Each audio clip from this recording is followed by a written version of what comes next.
MJF, from singing on the Rosie O'Donnell show as a little kid and now is the face of a wrestling company, AEW.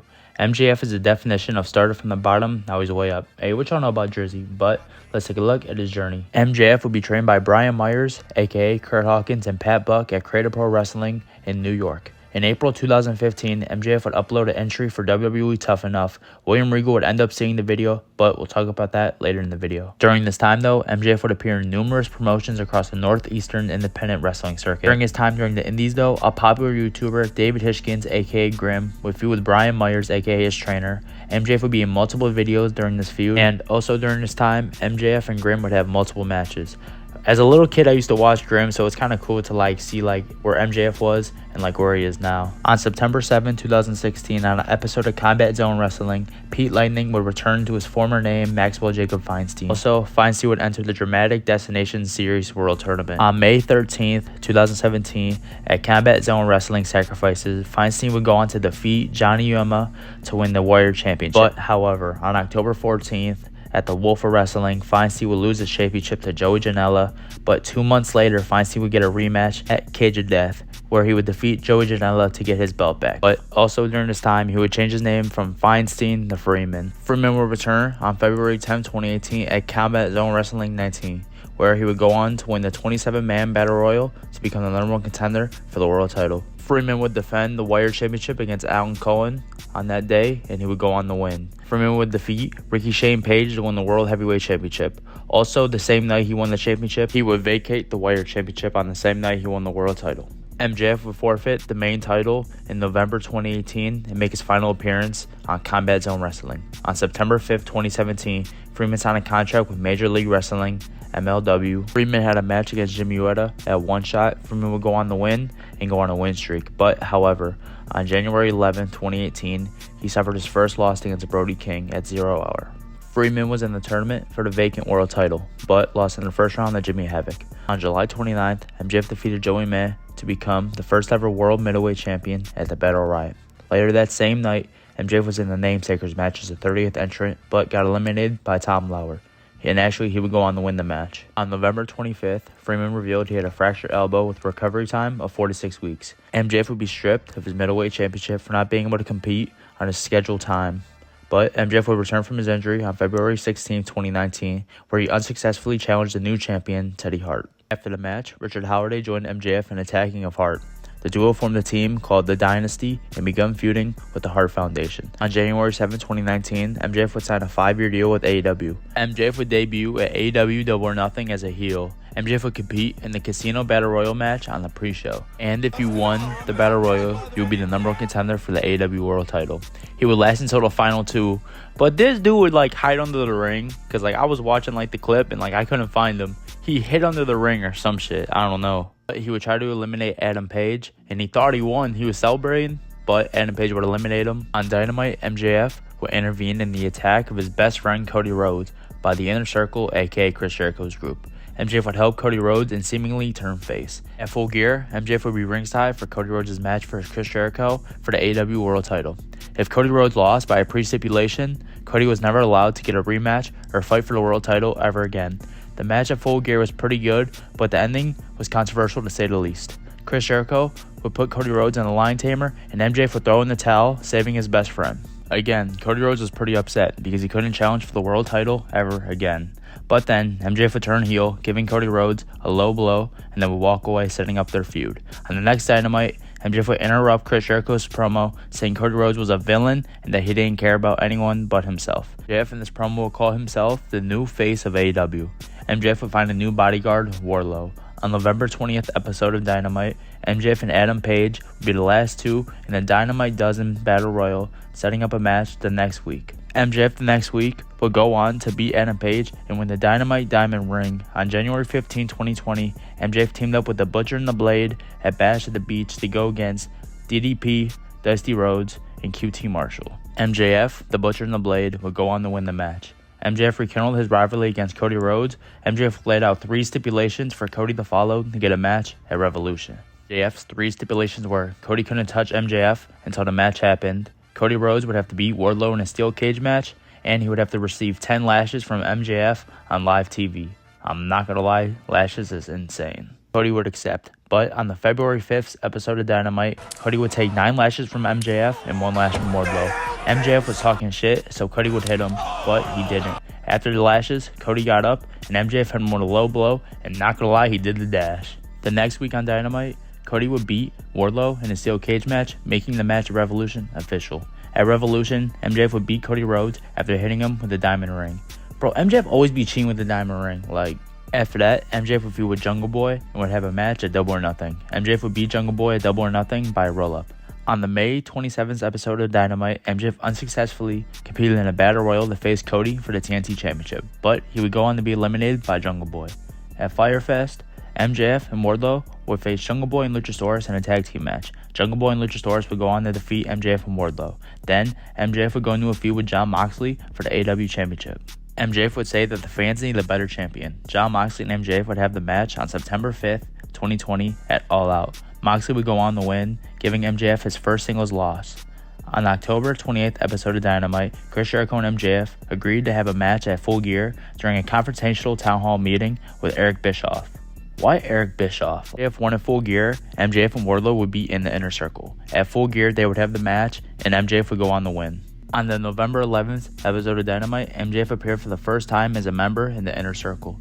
MJF would give a speech saying the struggles he overcame to get this far in wrestling. MJF would actually bring out a birthday present for Jericho, which was tickets to Las Vegas, leading the crowd to saying happy birthday to Chris Jericho. On December 2nd, at the Winners Coming, MJF became a contender again for the Dynamite Diamond Ring. Him and Orange Cassidy were the final two. On the December 9th episode of Dynamite, MJF would beat Orange Cassidy to win his second Diamond Ring. On the January 20th episode of Dynamite, a tag team battle royal was announced for Beach Break, with the winners getting a shot at the AEW tag team titles against the Young Bucks. The Young Bucks also won, so they could have chosen their opponents, but Jericho won the battle royal, so him and MJF would face the Young Bucks at Revolution for the tag team titles. After following weeks of growing tension between MJF and Sammy Guevara, Guevara attacked MJF after a backstage confrontation which gave MJF a rib injury. Later in the episode, following the MJF and Jericho's victory over the Acclaimed, Sammy Guevara announced his depart from the Inner Circle. In the lead up to the match at Revolution, MJF and Jericho attacked the Young Bucks' dad and bloodied him backstage, vowing to take the titles from the Young Bucks. But, however, at Revolution, the Young Bucks would go on to defeat Jericho and MJF to keep the tag team titles. So they bloodied up an old man for nothing. On March 10, 2021, episode of Dynamite, MJF was kicked from the Inner Circle after it was revealed that he was secretly planning to perform an attack of the group. MJF revealed that he has been building his own group with Wardlow, Shawn Spears, and FTR, who violently attacked the Inner Circle, setting up a feud. MJF's group would be called the Pinnacle, but at Blood and Guts on May 5th, the Pinnacle beat the Inner Circle in an inaugural Blood and Guts match. But, however, at Double or Nothing on May 30th, there would be a rematch and a Stadium Stampede match. The Inner Circle would go on to beat the Pinnacle in an amazing match. I remember watching this match. Bro, the way they came down from the scoreboard, that shit was hard, but it was an amazing match, honestly.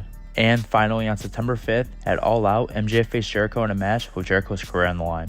After a false victory for MJF, the ref didn't see Jericho's foot on the rope. The match was restarted, and Jericho put the walls of Jericho on MJF, and MJF would tap out, losing for the first time against Jericho. Now, right here is MJF's best feud in AEW against CM Punk.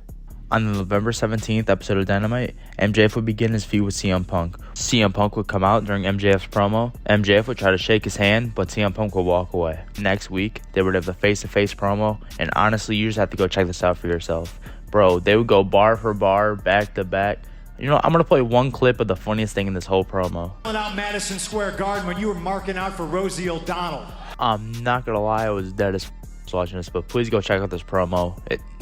Bro, one of the best promos in AEW history. The next week, MJF would have a match with the local jobber down the street. CM Punk would come interfere, giving MJF a disqualification. CM Punk wanted the match versus MJF, and MJF said he would beat Wardlow. The next week, Wardlow would be killing CM Punk, but MJF would be wanting more punishment. CM Punk would end up getting the royal victory against Wardlow, and then MJF would say he would have to beat Shawn Spears to get a match. The next week, Punk would beat Shawn Spears, but then after the match, Punk and MJF would be face-to-face, and MJF would run away, but CM Punk would grab a scarf. The next week in Dynamite, this was in Cleveland by the way, and actually I was there for this. Punk said he beat everyone, and now he wants MJF next, and he needs to stop ducking, basically. MJF would eventually come out and basically say they would have a match next week in Chicago, and said Punk was going to leave after he lost. Not gonna lie, MJF did all of us dirty here in Cleveland, because look at this clip.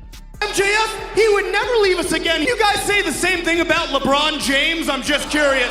I don't know what it is with all the biggest bums out here trying to diss Cleveland, but anywho, the promo would end by MJF's group attacking CM Punk. And actually, people were like cheering Wardlow to like turn on MJF, but he ended up giving Punk a powerbomb. Next week, the match would actually happen in Chicago. The match was actually really good. MJF made CM Punk pass out, but however, MJF used tape to help him. The ref saw it and restarted the match. Wardlow came out and gave the ring to MJF. With the ref distracted, MJF would hit Punk with the ring and give CM Punk his first loss in AEW history. The next week on Dynamite, they would open the show with a celebration, and it was called The Best in the World. Punk would interrupt the celebration with Sting and Darby Allin, and he would be begging for a rematch, and said that Wardlow beat him and not MJF. MJF said later the night he would have a tag team match with FTR versus Punk and a partner of his choosing, but his partner couldn't be Sting or Darby Allin. But later in the show, his partner was revealed to be Jon Moxley. Punk and Moxley would go on to beat FTR and get a rematch at Revolution. And Punk actually got the opportunity to choose the match. 2 weeks later, MJF would have a heartfelt promo saying since he was a Jewish kid on his football team, people would throw quarters at him and said, "Pick it up, Jew boy." And the same day, he met CM Punk at an autograph signing and looked up to him, and quote said, "This 5'0" 80-year-old Jew boy will be the best in the world." Now, when CM Punk left the WWE, MJF said, "You left me," and stopped becoming a professional wrestler and buried his happiness deep down. If CM Punk couldn't do it, why could a Jew boy do it? And he said he became the best in the world in spite of CM Punk. CM Punk would come out and ask him if it was true, but MJF would walk away kind of crying. The next week, Punk would have a promo and asking if he was the bad guy. MJF would come out and gave Punk a hug, but then MJF would low blow CM Punk and turning heel again. Then MJF would attack Punk, and then he said the biggest trick the devil ever pulled was convincing the world he didn't exist. The match would be a dog collar match at Revolution. At Revolution, the match would actually be really good, but Wardlow would actually turn on MJF and Punk would get the victory. But in my opinion, I think this is the greatest feud in AEW's history. But I want to hear what you guys think in the comments. After this, MJF and Wardlow would actually have a feud. MJF would have stipulations if they were going to have a match. MJF would end up giving Wardlow 10 lashes, and then Wardlow would have a steel cage match against Shawn Spears as MJF was a special guest referee, and Wardlow would go on to win, making the match official. But here's where things get bad. During the Double or Nothing weekend, MJF legitimately no-showed a fan fest. This comes after rumors about tension between MJF and Tony Khan about his contract. The company didn't know if he was actually going to come to the pay-per-view, but MJF would show up, but ended up getting powerbombed 10 times by Wardlow and getting squashed. MJF would be put in a stretcher after the match, writing him off TV for a while for his actions. On the June 1st episode of Dynamite, MJF would cut a pipe bomb promo, and honestly, you have to check it out for yourself. Honestly, he went off on Tony Khan saying a bunch of crazy stuff about paying ex-WWE guys and not him. The promo would end by MJF saying he wanted Tony Khan to fire him and called him well, I'll just play the clip. But yeah, that happened, but MJF was not seen for a while. On the September 4th at All Out, the Joker will come out and won the Casino Ladder match. Later that night, when CM Punk beat Jon Moxley for the AEW World title, the Joker played a phone call from Tony Khan saying that he would pay him more to show up at All Out. It was revealed to be MJF setting up a title match. On November 19th at Full Gear, it would be MJF versus Jon Moxley for the AEW title. William Regal would help MJF to beat Moxley to win the world title. The next Dynamite, MJF and William Regal would have a promo. William Regal sent an email to MJF when he was younger, basically saying that he wasn't good enough yet. So MJF was throwing shots at him, to be honest. MJF would attack Regal and read the email to him while he was laying on the ground. On the December 14th at the Winter is Coming, he would retain his title against Ricky Starks, and also he would win the Diamond Ring for the 4th time.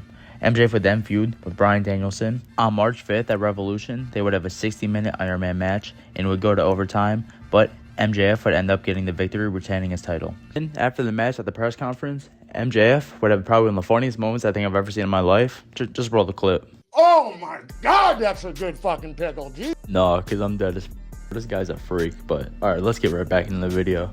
On May 28th, MJF would defend his title in a 4-way match at Double or Nothing against Sammy Guevara, Jack Perry, and Darby Allin. MJF would go on to win that match, but on the June 14th episode of Dynamite, MJF would face Adam Cole for the AEW title in a 30-minute time limit match. After no one won after the time limit, Adam Cole would ask for 5 more minutes, but MJF would say no and rolled out of the ring. At Indoor, MJF defeated Hiroshi Tanahashi for the AEW title and retained it once again.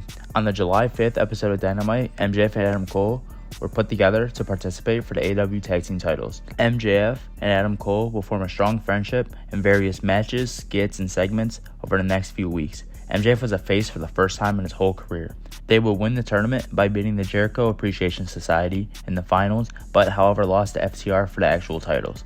MJF in frustration would tease hitting Adam Cole with the AEW title, but threw it down and hugged Cole. MJF would grant Adam Cole a rematch for the belt at All Out. And honestly, it was a great match, but you have to honestly watch it for yourself. Instant classic. There would be a double pin, and Cole would ask for 5 more minutes like previously. MJF said no, but then MJF would say 5 minutes isn't long enough. Till we got a winner in fucking Wembley! But MJF would go on to win the match. Samoa Joe will win Eliminator for the number 1 contendership for the AEW title at Grand Slam. Before the match, MJF did a parody video of the Bret Hart Go Get 'Em champ. MJF would go tell his kid that he was adopted. Max has no filter.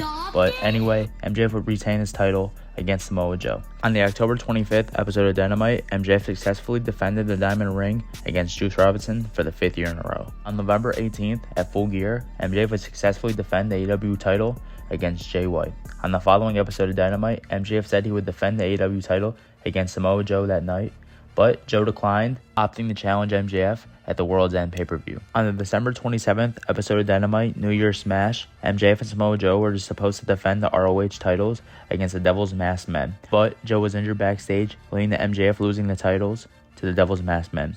At the World's End pay-per-view on December 30th, MJF would lose the AEW World title to Samoa Joe, ending his reign at 406 days. After the match, MJF was attacked by Roderick Strong, Matt Taven, Mike Bennett, and Wardlow, who revealed themselves as the Devil's Masked Men, and Adam Cole was their leader. Yes, Adam Cole turned on his best friend.